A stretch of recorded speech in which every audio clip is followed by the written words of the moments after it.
తమ చెరలో ఉన్న నలుగురు బందీల మృతదేహాలను హమాస్ గురువారం తెల్లవారుజామునే రెడ్ క్రాస్కు అప్పగించింది. మరోవైపు ఇజ్రాయెల్ జైళ్ల నుండి వందలాది మంది పాలస్తీనా ఖైదీలు విడుదలయ్యారు.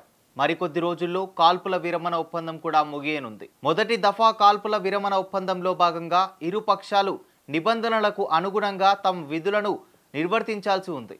ఇప్పటివరకు హమాస్ 33 మంది బందీలను అప్పగించగా వీటిలో 8 మృతదేహాలు ఉన్నాయి. కాగా ఇజ్రాయెల్ దాదాపు 2000 మంది పాలస్తీనా ఖైదీలను విడుదల చేసింది. కాగా మృతదేహాల గుర్తింపు ప్రక్రియను కూడా పూర్తి చేసినట్లు ఇజ్రాయెల్ అధికారులు వెల్లడించారు. ఇజ్రాయెల్ జైళ్ల నుండి 456 మంది పాలస్తీనియన్లు విడుదల కాగా వారిలో 97 మంది ఈజిప్టుకు తరలించారు. 37 మంది వెస్ట్ బ్యాంక్ చేరుకున్నారు. మరో 5గురు ఆక్రమిత తూర్పు జెరూసలం వెళ్లారు.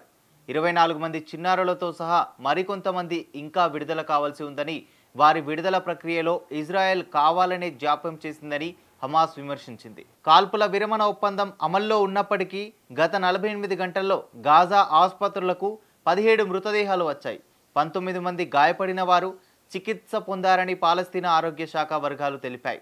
రెండో దఫా కాల్పుల విరమణ చర్చల కోసం కైరోకు వెళ్లాల్సిందిగా ఇజ్రాయెల్ ప్రధాని నేతన్యాహు తమ ప్రతినిధి బృందాన్ని ఆదేశించారని ప్రధాని కార్యాలయం తెలిపింది. ఈ వారాంతానికి మొదటి దఫా ఒప్పందం ముగియనుంది. దాంతో రెండో విడత ఒప్పందంపై చర్చలు ముమ్మరమయ్యాయి. కాగా రెండో దశ ఒప్పందం కుదుర్చుకునే విషయంలో ఇజ్రాయెల్ చిత్తశుద్ధితో వ్యవహరించడం లేదని హమాస్ పొలిట్ బ్యూరో సభ్యులు బసీం నయీం విమర్శించారు. బదులుగా సైనిక దాడులను ముమ్మరం చేయాలని భావిస్తోందన్నారు. గాజాకు ఈజిప్టుతో గల సరిహద్దు పొడవున ఫిలడెల్ఫీ కారిడార్ నుండి ఇజ్రాయెల్ మిలిటరీ వైదొలిగేది లేదని ఇజ్రాయెల్ మీడియా వర్గాలు తెలిపాయి.